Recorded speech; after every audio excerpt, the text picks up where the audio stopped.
iskan kan hanya ne fa.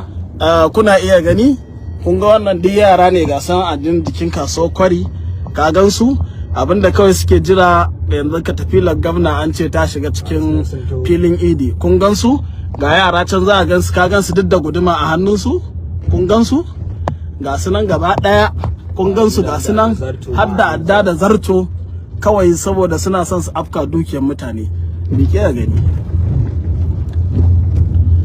And inda gwamnati bata dau mataki akan wannan issue din ba, so this is serious problem da za a iya samu tsakanin mutanen gari da hukuma.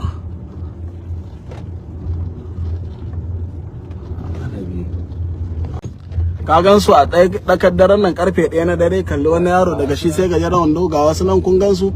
They are just waiting for the governor to start demolishing the buildings. Kawai su kuma sai su fara sace-sace. Ga su can yanzu zan hasko muku wasu za ku gansu. Ga 'yan kasuwa suna ɗeba dukiyarsu. Su kuma ga su kawai da waiting for the governor ya zo ya fara demolition. Su kuma kawai su fara ɗiba. Ka gansu kaga masu shaguna suna ɗeba kayansu. So kuma kaga yaran a nan bangaren. Kun gansu? Kun gansu? Kalli taron yara a nan. Ka gansu? Kun gansu? Kun gansu kawai jira suke yi. Jira suke kawai yanzu nan a fara dukan dukiyar al'umma su kuma su fara sacewa.